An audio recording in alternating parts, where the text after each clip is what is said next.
Hello everybody. It's been quite a while since I did one of these super hot curry reviews.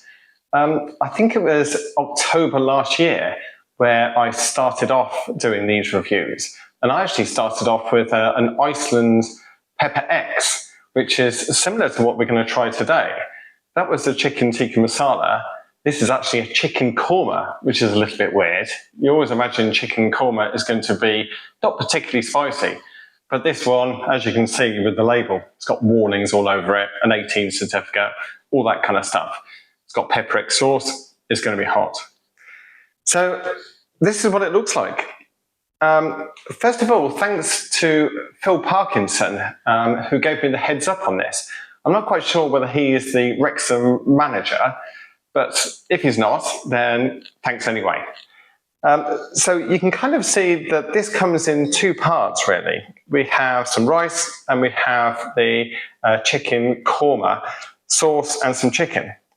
Now, what was kind of interesting previously about the pepper X from Iceland was that the chicken was only tiny little bits and it was quite rubbery.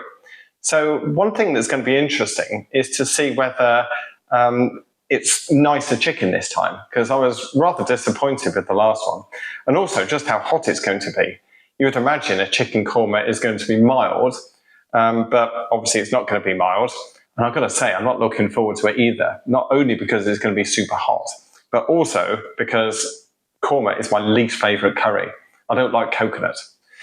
But anyway, you know the score here. This is what I'm having. The chicken korma with rice.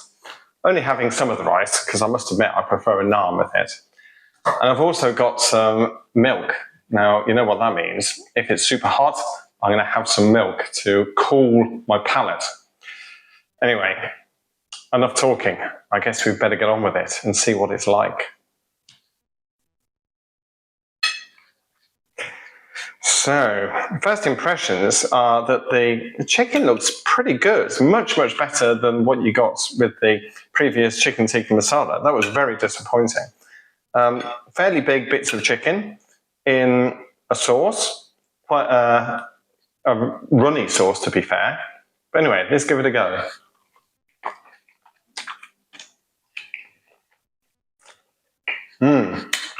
It's got that initial kick of a super spicy sauce.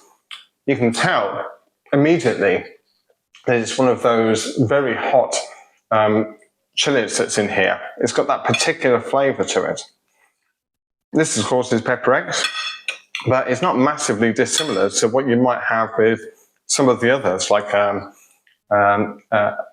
maybe a Reaper, Carolina Reaper, something like that, a similar kind of taste to it. Now, obviously, it's not too bad initially because I'm not kind of sweating and it's not giving me much of a problem at this particular point in time. But as we know, these things build.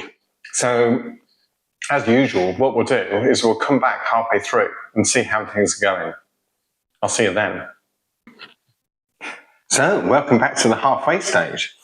As you can see, more or less halfway through the dish. So I've got a good idea about what this tastes like and how hot it is. And I would say that this is probably equal hottest curry I've ever had. Maybe alongside something like that tikka masala pepper X last year. But there's also a couple of other curries I've had of similar strength. Now, it is a bit of a struggle to eat, to be fair. I've not had any milk yet, but I'm probably going to have some in the second half. So, first things first, what's the curry like? Well, it's surprisingly, after you get over the heat, got quite a bit of coconut flavour, which isn't really to my taste. But I was a little bit surprised. I thought that would be completely drowned out by the super hot sauce.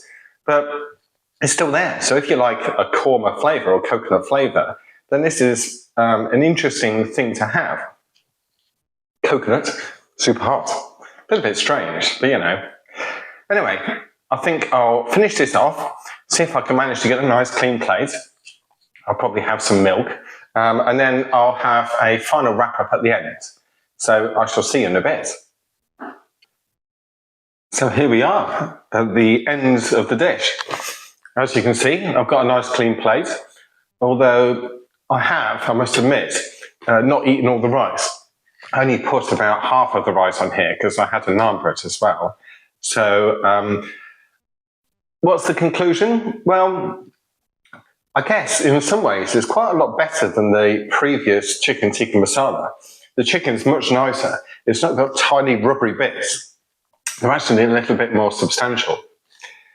The sauce is okay. As I say, I'm not a fan of coconut, but nevertheless, it's got that flavour to it if you like coconut.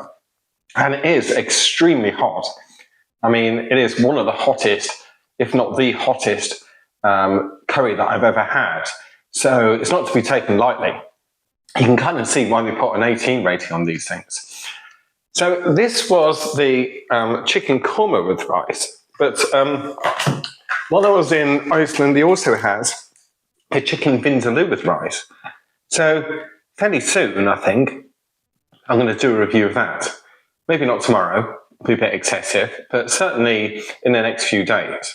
So it'll be interesting to see how the korma and the vindaloo compare. Traditionally, of course, the korma is very weak and the vindaloo is very strong. But I'm guessing that it's not going to make too much difference in this case. Anyway, I hope you enjoyed the video. I could say that I enjoyed making it, but I didn't really. I had to have a bit of milk, don't like coconut. But anyway, it was fun. I shall see you on the next one.